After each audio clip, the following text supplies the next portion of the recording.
إن الحمد لله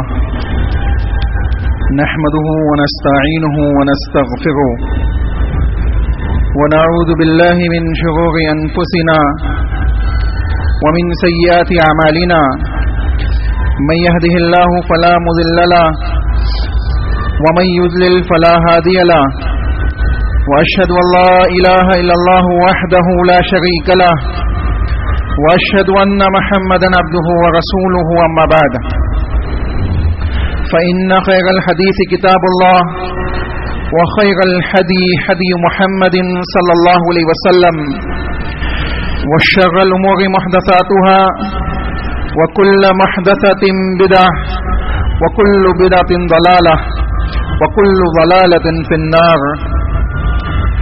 وقال الله تعالى في كتابه المجيد: فأعوذ بالله من الشيطان الرجيم بسم الله الرحمن الرحيم قل إن صلاتي ونسكي ومحياي ومماتي لله رب العالمين.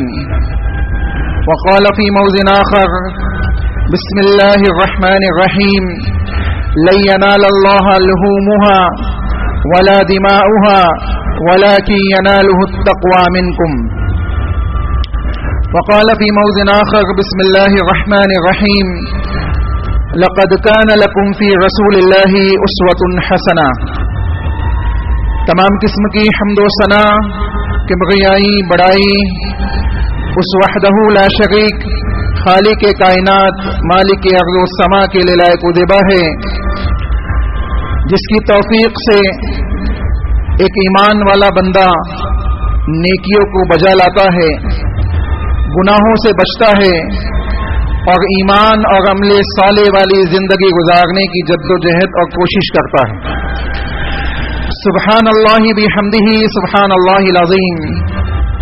انگنت درود و سلام ہو انبیاء کی مقدس جماعت پر، خصوصاً سید المرسلین رحمت للعالمین آمنہ کے لال جناب محمد رسول اللہ صلی اللہ علیہ وسلم کی ذات گرامی پر. اللہم صلی علی محمد وعلی آل محمد کما صلیت علی ابراہیم وعلی آل ابراہیم انک حمید مجید. اللہم بارک علی محمد وعلی آل محمد کما بارکت علی ابراہیم وعلی آل ابراہیم انک حمید مجید. محترم سامعین و پردہ نشین خواتین اسلام، ہم جس عشرے کے اندر زندگی گزار رہے ہیں، یہ عشرہ ذی الحجہ ہے. اس کی اہمیت اور فضیلت پچھلے جمعے میں آپ کے سامنے رکھی گئی تھی، لیکن اس عشرے کی جو خصوصیات ہیں، ان خصوصیات میں سے ایک اہم ترین خصوصیت یہ ہے کہ اس کے اندر حج کے فریضے کو انجام دیا جاتا ہے. اس کے اندر یوم عرفہ کا دن موجود ہے، اس کے اندر صیام عرفہ ہے، اور اسی عشرے کے اندر یوم النحر عید الاضحیٰ کا دن بھی موجود ہے.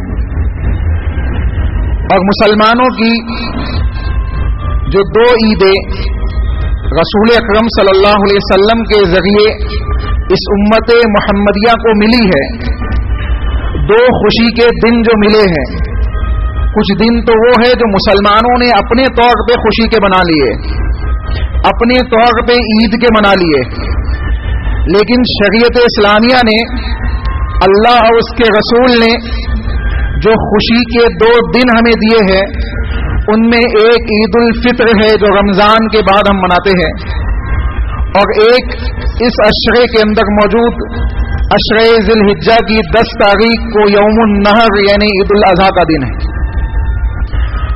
اور ہمیں یہ بات اچھی طریقے سے جان لینی چاہیے کہ چاہے خوشی کا موقع ہو، چاہے غم کا موقع ہو، چاہے اللہ کی نعمتوں کا نزول ہو، چاہے مشکلات کے ایام ہو، چاہے معاشرے کے اندر مختلف قسم کے فتنے ہوں، ہر قسم کے معاملات کے اندر اتباع کے لائق کوئی شخصیت ہے، کوئی آئیڈیل، کوئی ایسی رہنمائی شخصیت موجود ہے تو وہ محمد رسول اللہ صلی اللہ علیہ وسلم کی شخصیت ہے۔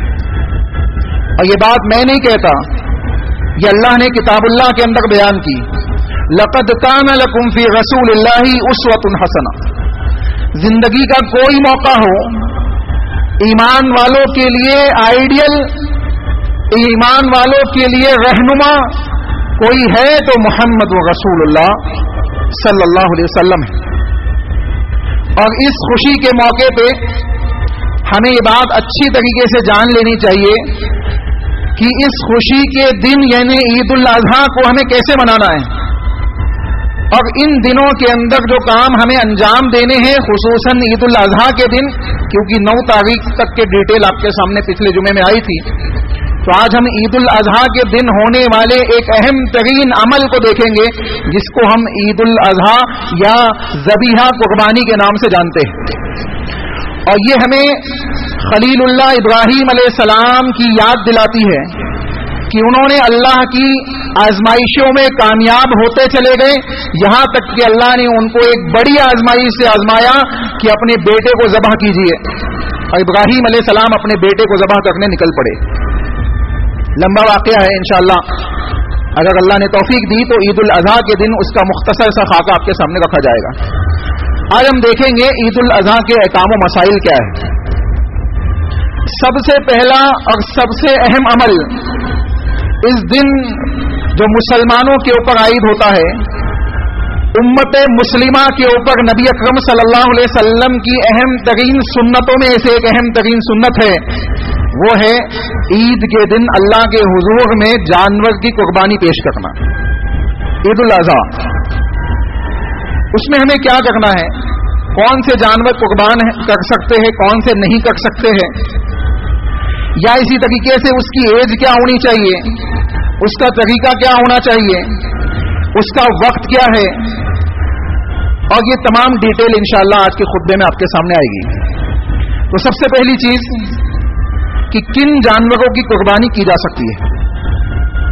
پہلی چیز یہ سمجھے، اللہ کے نبی محمد رسول اللہ صلی اللہ علیہ وسلم نے بیان فرمایا، الحلال بین والحرام بین، حلال بھی واضح ہے، حرام بھی واضح ہے، وبینہما مشتبہات، اور ان دونوں کے درمیان کچھ چیزیں ہیں جو مشتبہ ہیں، اور یقینی طور پہ ہم یہ کوشش کرتے ہیں کہ حلال چیزوں کو ہی اپنائیں اور حرام چیزوں سے اجتناب کریں، اور حلال چیزوں میں کئی چیزیں ہیں، لیکن کیا ہر حلال چیز کی ہم قربانی کرتے ہیں؟ نہیں، قربانی کے اندر کچھ مخصوص جانور ہیں جن کا ذکر اللہ رب العالمین نے کتاب اللہ کے اندر اس انداز سے کیا ہے۔ اللہ نے بیان فرمایا، وَلِكُلِّ أُمَّةٍ جَعَلْنَا مَنْسَكًا، کہ ہر امت کے اندر ہم نے قربانی رکھی ہے، شکلیں مختلف ہے۔ کسی امت کا طریقہ یہ تھا کہ وہ اپنی قربانیوں کو لا کر میدانوں میں رکھ دیتے، اور اللہ کی جانب سے ایک آگ آتی، اس قربانی کو جس کو اللہ نے قبول کرنا ہوتا اس کو جلا دیتی، اور اس کا مطلب یہ ہوتا کہ اللہ نے اس قربانی کو قبول کر لیا۔ تو مختلف طریقے قربانی کے پچھلی امتوں میں رہے۔ امت اسلام کے اندر، امت محمدیہ کے اندر ہمیں قربانی کا طریقہ یہ دیا گیا کہ اللہ کے حضور میں نیت خالص کے ساتھ اللہ کی رضا کے لیے، لَن يَنَالَ اللَّهَ لُحُومُهَا وَلَا دِمَاؤُهَا وَلَٰكِن يَنَالُهُ التَّقْوَىٰ مِنكُمْ کو اپنے سامنے رکھتے ہوئے بندہ اللہ کے حضور میں قربانی پیش کرے، ایک جانور کی قربانی پیش کرے۔ چنانچہ اللہ نے کہا کہ ہم نے ہر امت میں کیا کیا، قربانیوں کو رکھا ہے، لِيَذْكُرُوا اسْمَ اللَّهِ، اور قربانی کا پہلا طریقہ یا پہلا عمل قربانی کے اندر جو داخل ہوگا وہ یہ کہ اللہ کے نام سے ذبح کیا جائے گا، بسم اللہ، اللہ اکبر، بسم اللہ اللہ اکبر کہہ کے بندہ جانور ذبح کرے گا۔ اور بھی دعائیں رسول اکرم صلی اللہ علیہ وسلم سے ثابت ہے، جیسے بعض لوگوں نے انی وجہت وجہی للذی فطر السماوات والارض والی دعا بھی ذکر کی ہے، اور بعض اہل علم نے محدثین نے اس کو ضعیف بھی قرار دیا ہے. البتہ اگر کوئی پڑھ لے بسم اللہ اللہ اکبر کے ساتھ تو انشاءاللہ اس میں کوئی حرج کی بات نہیں ہوگی. دوسری چیز, اللہ رب العالمین نے کتاب اللہ کی اس آیت میں بیان کیا علامہ رزقہم من بہیمۃ الانعام, جو ہم نے ان کو رزق دیا ہے اس میں سے اللہ کے نام کے ساتھ یہ قربانی پیش کرتے ہیں. اس کا مطلب ہے کہ قربانی پیش کر کے ہم کسی پہ احسان نہیں کر رہے. رزق اللہ نے دیا ہے, اللہ ہی کے حکم سے ہم قربانی کر رہے ہیں, اللہ ہی کے لیے کر رہے ہیں. تو کوئی انسان اگر جانور اس نیت سے لایا ہے کہ لوگوں میں دکھاوا کروں, لوگوں میں نمائش کروں, لوگوں میں بتلاؤں کہ دیکھو میں نے لاکھوں کا جانور اللہ کے حضور میں پیش کیا ہے, تو وہ یہ جان لے کہ اس کی قربانی کی اللہ کے نزدیک کوئی اہمیت نہیں ہے. کیونکہ اللہ نے وضاحت کے ساتھ یہ بات بیان کر دی کہ اللہ کے پاس تمہارا گوشت ہرگز نہیں پہنچتا, تمہارا خون ہرگز نہیں پہنچتا ہے تو تمہارے دلوں کا تقویٰ پہنچتا ہے. چنانچہ بات واضح ہوئی کہ قربانی کی جائے گی اللہ کے نام سے کی جائے گی, اللہ کے دیے ہوئے رزق میں سے کی جائے گی من بہیمۃ الانعام, اور بہیمۃ الانعام میں سے ایک جانور منتخب کیا جائے گا. اب سوال یہ ہے کہ بہیمۃ الانعام کیا ہے؟ بہیمۃ الانعام کی تشریح اور تفصیل میں حافظ ابن کثیر رحمہ اللہ علیہ بیان فرماتے ہیں. وہ لکھتے ہیں کہ البہیمۃ الانعام هو الابل والبقر والغنم كما وصلها تعالی فی سورۃ الانعام. کہتے ہیں کہ بہیمۃ الانعام کے اندر 8 جانور 4 جوڑے داخل ہیں. 8 جانور یعنی 4 جوڑے داخل ہے, جیسے بکرا, بکری, اونٹ, اونٹنی, دمبا, دمبی, گائے اور بیل. یہ 8 جانور یعنی 4 جوڑے جس کا مذکر اور مؤنث بہیمۃ الانعام کے اندر داخل ہے. اور کہتے ہیں کہ اللہ رب العالمین نے سورہ انعام کے اندر اس کو ذکر کیا ہے. سورہ انعام کی آیت نمبر 143 آپ پڑھ سکتے ہیں, جا کے اس کی تشریح پڑھ لیجئے, اس کا ٹرانسلیشن پڑھ لیجئے, آپ کو مل جائے گا انشاءاللہ. یہ 4 جوڑے اللہ نے ذکر کیے ہیں, اور ان 4 جوڑوں کی قربانی نبی اکرم صلی اللہ علیہ وسلم کے زمانے کے اندر, صحابہ کے زمانوں کے اندر اور سلف صالحین کے زمانوں کے اندر ہمیں ملتی ہے. میں نے کہا آپ سے ابتدا میں کہ حلال اور حرام تو بہت سی چیزیں ہیں, لیکن قربانی کا مسئلہ جو ہے وہ سنت رسول کے ساتھ خاص ہے. اور نبی نے بہیمۃ الانعام کے اندر 4 جوڑے شامل کیے ہیں, جس میں گائے بیل, اونٹ اونٹنی, بکرا بکری, دمبا دمبی, جس کو بھیڑ بھی کہتے ہیں معاشرے کے اندر, تو دمبا دمبی, یہ 4 جانور داخل ہیں. اب ایک سوال یہ پیدا ہوتا ہے کہ آیا جاموس یعنی بھینس, اس کی قربانی کرنا جائز ہے یا ناجائز ہے, یا اس کی قربانی قبول ہوگی کہ نہیں ہوگی, یا جو لوگ کرتے ہیں وہ صحیح ہے یا غلط ہے؟ دیکھیں اس سلسلے میں ایک لمبی تفصیل ہے, اور کئی لوگوں نے اس کو صحیح قرار دیا ہے, کہاں گائے کی جنس میں سے ہے تو کوئی کر لے تو کوئی حرج نہیں, اور کئی حضرات نے اس کو منع کیا ہے. لیکن اس سلسلے میں آپ زیادہ تفصیل سے دیکھنا چاہتے ہیں تو شیخ عنایت اللہ مدنی حفیظہ اللہ کی کتاب ہے بھینس کی قربانی جائز ہے کہ ناجائز ہے, اس ٹاپک سے آپ اس کو پڑھ سکتے ہیں. میں اختصاراً ایک بات رکھ دوں, انہوں نے ایک قول نقل کیا ہے ثناء اللہ امرتسری رحمۃ اللہ علیہ کا.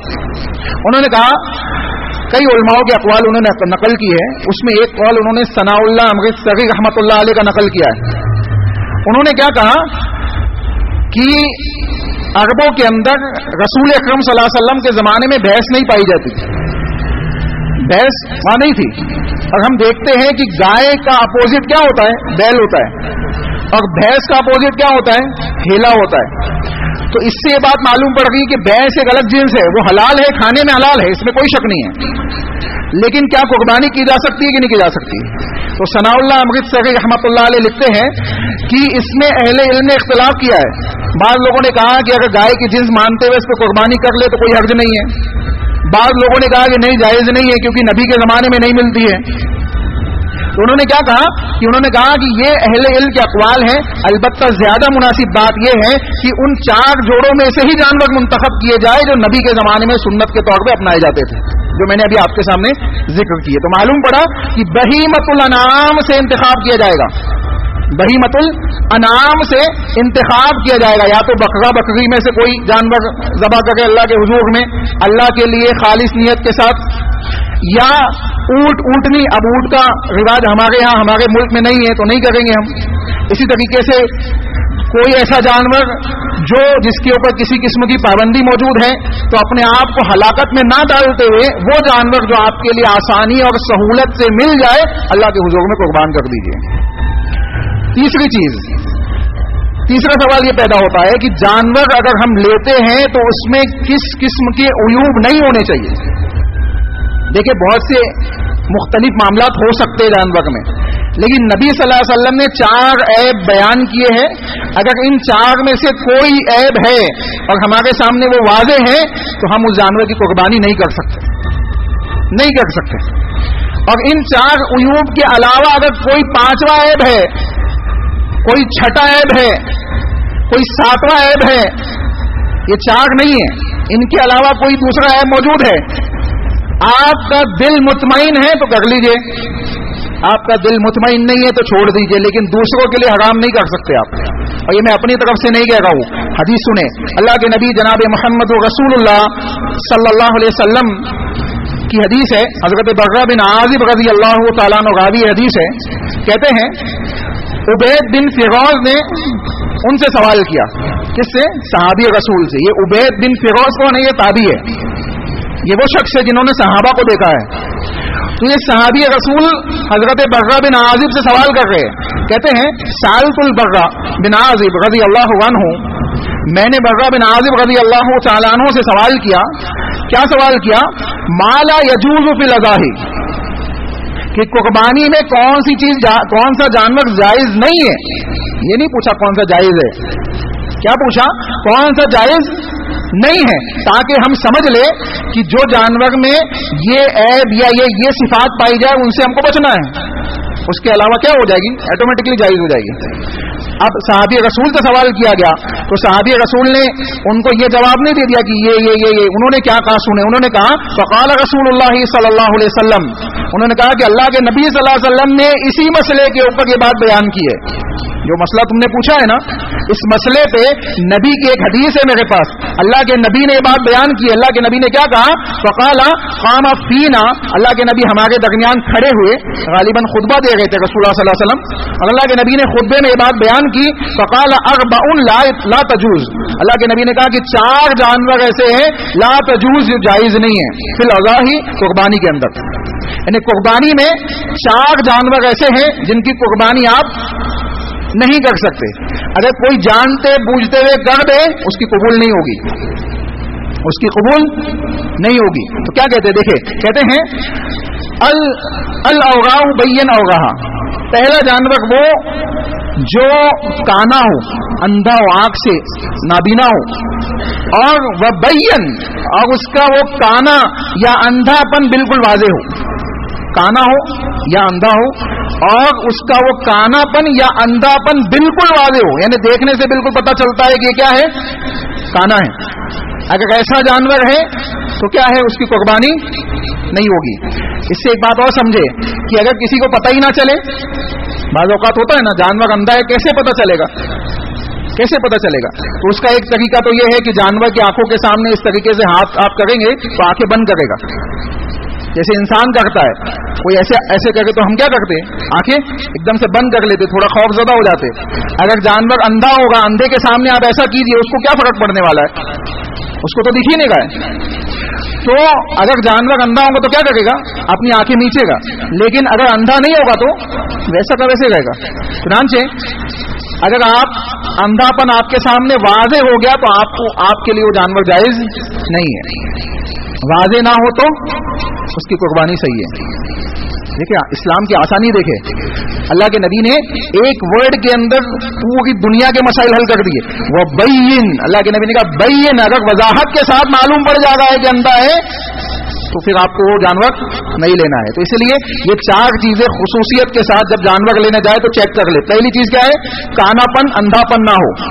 دوسری چیز کہتے ہیں والمریض بین مرضہ، ایسا جانور جو بیمار ہو، نہیں بیماری بالکل واضح ہو گئی کہ یہ بیمار ہے ایک دم، اس کی وضاحت کے ساتھ آپ کو دکھائی دے گا کہ بیمار ہے، اس کی قربانی جائز نہیں ہوگی کہ آپ اس کو اٹھا کے لے آئے، پیسے کم دینا پڑے گا.